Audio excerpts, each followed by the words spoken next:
Buenas noches, ¿cómo andan? ¿Cómo están? Vamos a continuar con el estudio de Juan. Ya estamos por el capítulo 2, finalizando el capítulo.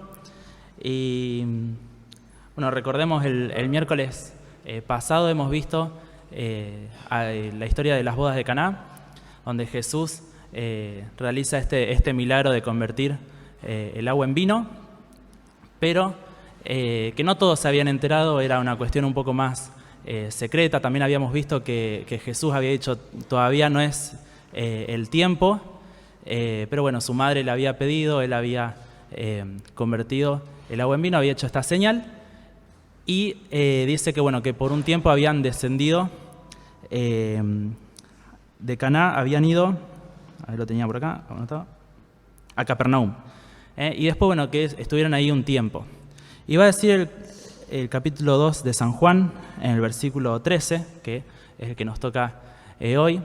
Vamos a leer desde el 13 hasta el 25, que estaba cerca de la Pascua de los judíos y subió Jesús a Jerusalén. Aunque diga subió, no es que está yendo al norte, sino que es geográficamente era un monte y en la cima estaba Jerusalén. Dice que subió a Jerusalén. El 14, y halló en el templo a los que vendían bueyes, ovejas y palomas, y a los cambistas allí sentados. Y haciendo un azote de cuerdas, echó fuera del templo a todos, y las ovejas y los bueyes, y esparció las monedas de los cambistas, y volcó las mesas. Y dijo a los que vendían palomas, quitad de aquí esto, y no hagáis de la casa de mi padre casa de mercado. Entonces se acordaron sus discípulos que está escrito, el celo de tu casa me consume. Y los judíos respondieron y le dijeron, ¿qué señal nos muestras, ya que haces esto? Respondió Jesús y les dijo, destruid este templo y en 3 días lo levantaré. Dijeron luego los judíos, en 46 años fue edificado este templo, ¿y tú en 3 días lo levantarás? Mas él hablaba del templo de su cuerpo. Por tanto, cuando resucitó entre los muertos, sus discípulos se acordaron que había dicho esto y creyeron la Escritura y la palabra que Jesús había dicho. Dice el versículo 23, estando en Jerusalén, en la fiesta de la Pascua, muchos creyeron en su nombre, viendo las señales que hacía. Pero Jesús mismo no se fiaba de ellos porque conocía a todos. Y no tenía necesidad de que nadie le diese testimonio del hombre, pues él sabía lo que había en el hombre. Bien. Habíamos dicho entonces que luego de que él había hecho esta señal anterior en Caná, él por primera vez se estaba mostrando ante un gran público y haciéndose llamar el Hijo de Dios. Ahí, puso una imagen, le dije a los chicos que pongan una imagen, quizás a lo mejor si sacan el versículo, esta se ve mejor. Ahí se puede ver el templo de Jerusalén, como para que tengamos también una noción del tamaño. El templo no era solamente la parte que se ve ahí, tenía un patio interno y también tenía un patio un poco más grande, que era el patio de los gentiles, se llamaba. Y esto va a suceder ahí en ese lugar. Y ahora vamos a ver algunas cosas que nos van a hacer ver quizás esta historia un poco distinta a la que quizás yo me la imaginaba cuando la aprendía de chico, que nos mostraban algunas imágenes y veíamos a Jesús tirando las mesas, quizás en un lugar más chico, con 2 o 3 personas de fondo enojadas o atónitas por lo que estaba pasando. Pero era un lugar enorme, lleno de gente. Y el Señor va a entrar y va a ver todo lo que estaba pasando. Había gente que estaba vendiendo animales, había gente, los cambistas, que eran los que intercambiaban una moneda por la moneda nacional de los judíos. Y esto vamos a ver algunas cosas, porque vamos a ir viendo algunos versículos por versículo. El versículo 13 menciona que estaba la Pascua de los judíos y subió Jesús a Jerusalén. La Pascua, como ustedes saben, para los judíos era algo muy especial porque ellos recordaban cuando salieron de Egipto. Se acuerdan que la última plaga que había pasado, todos los primogénitos iban a morir, a menos que se pintara en las puertas de las casas, en el dintel y en los marcos, con la sangre de un cordero. Y ellos a partir de ahí celebran esta Pascua recordando eso. Y también era un poco especial porque ellos recordaban que Dios los había sacado de la esclavitud de Egipto y ellos en este momento se encontraban bajo el Imperio Romano. Los romanos estaban en sus tierras y ellos estaban siendo un poco oprimidos y ellos tenían cada año esta fiesta y cuando la celebraban tenían como ese anhelo de que Dios interviniera y les trajera el Mesías. Dice el versículo 14, y halló en el templo a los que vendían bueyes, ovejas y palomas. Dios había mandado que cada israelita tenía que ir al Señor, al templo, a Jerusalén, cada año para celebrar la Pascua. También se conocía como la fiesta de los panes sin levadura. Y en esta fiesta se ofrecían sacrificios, con lo cual cada familia tenía que llevar los animales que tenían que ser adecuados. Y algunos viajaban desde muy lejos, de otras ciudades, quizás desde otros países, y tenían que viajar con su animal. Y para algunos era más cómodo comprarlo ahí, en vez de llevar quizás en barco o de otras formas. Les resultaba mucho más fácil llegar y con dinero comprar el animal, además de que se aseguraban de que el animal ya había sido como aceptado por los sacerdotes del lugar, porque quizás si no se tenían que ellos arriesgar a llevar a su animal y que después le dijeran no es un animal perfecto, entonces lo rechazaban y de igual forma tenían que comprar otro animal. Entonces uno podría pensar que la gente que estaba vendiendo no hacían algo malo, era un servicio que se ofrecía, a todos les convenía y no había ningún problema en que llegaban ahí, se podía comprar, incluso también en la ley estaba aclarado esto de que si era necesario podían comprarlo en el lugar. También muchos llevaban ofrendas y el problema no era eso, sino que cuando Jesús se acerca al templo ve que dentro del establecimiento era donde se hacía todo esto. Y Jesús, nosotros sabemos que es el Señor y que Él ve también nuestros corazones, no ve solamente lo externo. Y Él seguramente veía que la gente que estaba comerciando en sus corazones no tenía el anhelo de estoy haciendo un servicio para el Señor, para que las personas vengan y puedan adorar al Señor, sino que ellos estaban buscando un beneficio económico.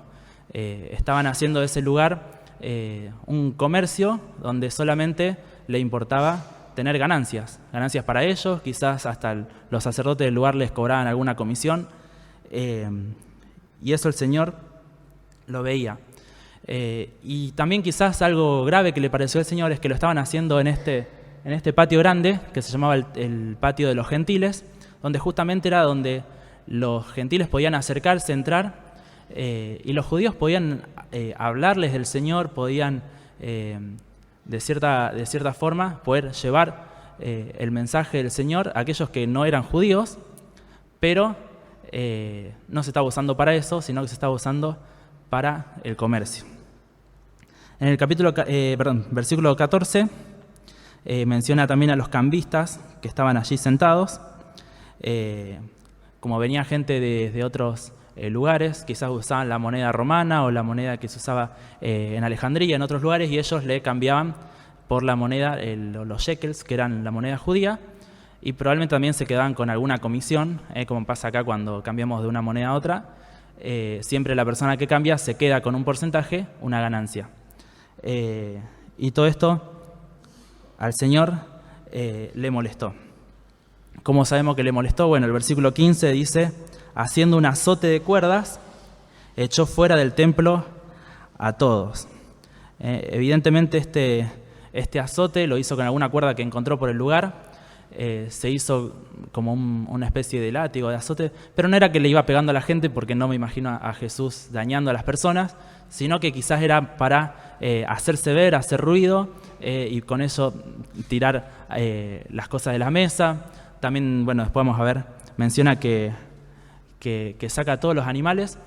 Y recuerden que era un lugar enorme, que era grande, y para que una persona pudiera ver, hacer que todos salieran desde este lugar, que era enorme, lo tuvo que haber hecho con mucha voz, con mucha euforia. Y yo pensaba, a veces, si a mí acá se me apaga el micrófono y tengo que hablar con alguien de la puerta, lo tengo que hacer a gritos, y si hay gente que está hablando fuerte, probablemente no me escuche, no me haga caso, pero el Señor tenía un poder en su palabra en el que todos sabían lo que estaba pasando, y no es que vino la policía del lugar, porque había guardias, y lo sacaron a él y se lo llevaron afuera, sino que la gente veía lo que estaba pasando, y muchos quizás hasta se sintieron identificados con lo que pasaba y le daban la razón. ¿Qué es lo que decía el Señor? Versículo 16. Quitad de aquí esto y no lo hagáis, y no hagáis de la casa de mi Padre casa de mercado. Acá vemos los dos puntos de vista, cómo veía el Señor Jesús a la casa del Padre. El templo era la casa de su Padre, era un lugar donde tenía que tener respeto, donde se tenía que ir a adorar al Señor, y los demás lo veían como un negocio. Estaba cerca la Pascua y había que aprovechar y había que vender y había que hacer todo, y esto al Señor le molestó. El versículo 17 dice: entonces se acordaron sus discípulos que está escrito, el celo de tu casa me consume. Esto que los discípulos recordaron está en un salmo de David, es el Salmo 69:9, donde él contaba que sentía celo por la casa de Dios y que sus enemigos se habían hecho en contra de él por esto mismo. Y como sabemos, en el caso de Jesús ocurrió lo mismo, ya que también por este acto que pasó, por el celo que él tenía por la casa del Señor, despertó esta oposición de los judíos, que después más tarde va a hacer que lo crucifiquen. Y el versículo 18, cuando ya pasó un buen tiempo donde él echaba a todos del lugar, los judíos se le acercaron y le respondieron: ¿qué señal nos muestras ya que haces esto? Cuando habla acá de los judíos, probablemente se está haciendo referencia a los que tenían altos cargos, a los sacerdotes, a los levitas, y ellos le demandaban que diga: ¿por qué haces esto? ¿Con qué autoridad lo estás haciendo? Si tenés autoridad para decir esto, demostranos una señal para que nosotros te creamos.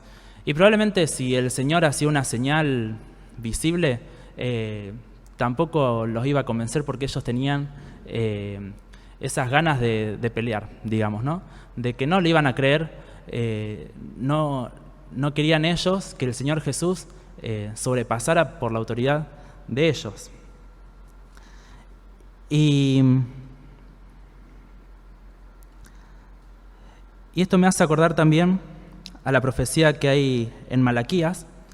Se menciona en Malaquías capítulo 3,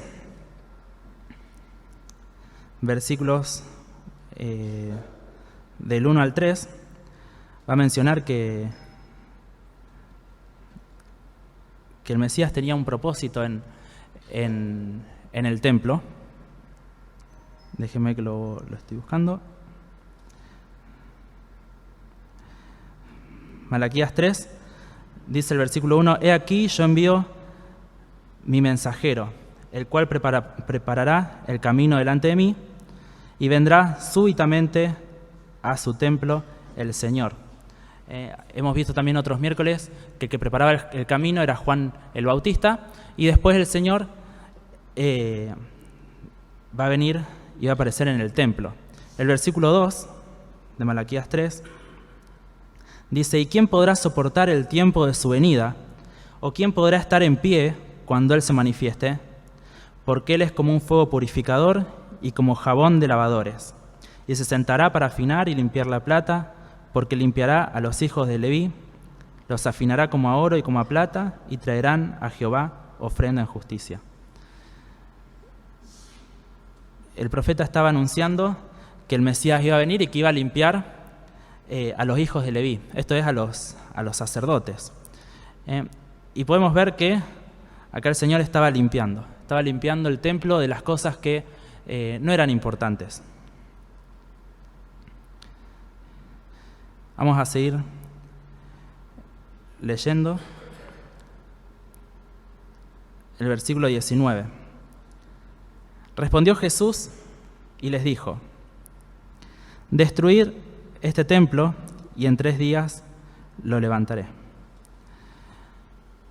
Y claro, los judíos pensaron en el templo físico donde ellos estaban y le respondieron: ¿cómo puede ser que en 3 días solamente una persona construya algo que duró más de 40 años en ser construido?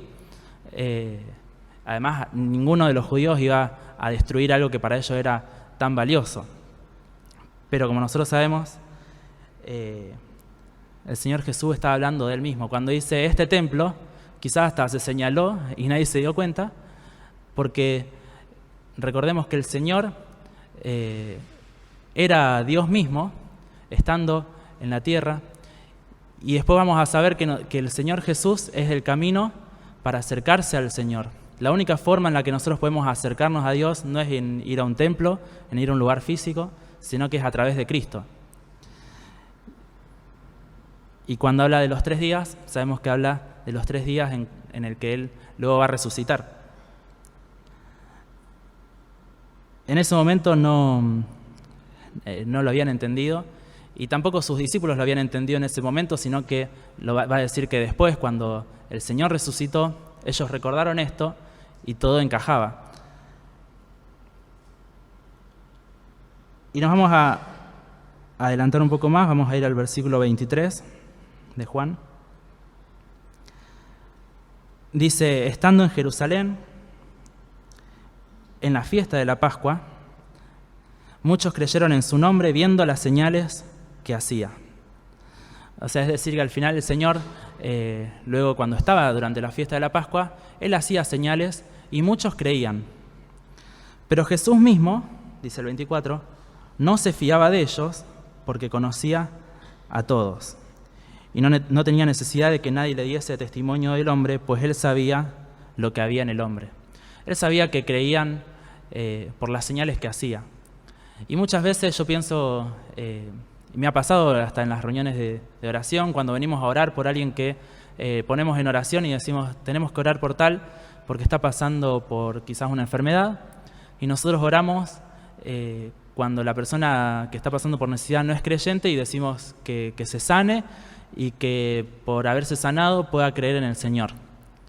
Y muchas veces la persona se sana y el Señor lo permite, pero después la persona quizás hasta agradece las oraciones, pero no se acerca al Señor. A veces puede pasar que las personas ven las señales, ven milagros y creen que algo mágico pasó, por decirlo así, pero no creen en el Señor. Nosotros tenemos que orar por ellos, pero también tenemos que llevarles el mensaje y aprovechar quizás esa oportunidad para poder mostrarle al Señor Jesucristo. No las señales, sino al Señor. Porque sabemos que la única entrada que ellos tienen al Padre es a través de Cristo. Y como aplicación personal, podemos pensar que hay cosas que hay que limpiar y que estorban nuestra relación con el Señor. Y lo tenemos que hacer con celo, como lo hacía el Señor. Porque a veces también nos pasa que vemos cosas que hay que cambiar en nuestras vidas, pero bueno, están ahí, yo las conozco, sé cuáles son, sé que quizás con el tiempo se van a ir, pero no, tenemos que ser como el Señor, con celo, con azotes, saca y echa fuera todo, porque lo más importante es nuestra relación con el Señor. Si hay algo que estorba, lo tenemos que sacar. Quizás son pensamientos de obtener ganancias, quizás no materiales, pero cuántas veces pensamos en nosotros mismos, en nuestros deseos, nuestros anhelos, y no tenemos esa intimidad con el Señor, de ver cuál es la voluntad del Señor. También cuando venimos a la iglesia física, cuando venimos acá, cuando nos encontramos con nuestros hermanos, ¿cuál es nuestra mentalidad? ¿Venimos y adoramos al Señor? ¿O hay cosas que nos desvían el pensamiento, la mente? Tenemos que sacar todo eso. Tenemos que saber que cuando venimos a adorar, cuando venimos a escuchar su palabra. Y nosotros, para preguntarnos por último, ¿creemos en el Señor por sus señales, por sus milagros? ¿O cuando no vemos esas cosas, también confiamos en Él? ¿Somos aquellos que solamente quieren ver los milagros, quieren ver las señales? ¿O en todo momento, en todo tiempo, confiamos en el Señor y le creemos a Él? Oramos. Querido Dios, te damos gracias porque pudimos abrir tu palabra, Señor. Gracias porque pudimos ver el ejemplo de tu Hijo, Jesús, que con celo, Señor, Él anhelaba tus cosas. Queremos pedirte que nos ayudes a poder limpiar, a sacar todo lo que nos impide tener esa relación con vos, Señor. Que podamos creerte a ti, que podamos, Señor, también en nuestras reuniones, cuando servimos al Señor, queremos hacerlo de la forma correcta, Señor, hacerlo para vos, no para los hombres. Queremos que nos bendigas como iglesia, que nos bendigas también a cada uno en particular. En el nombre del Señor Jesús. Amén.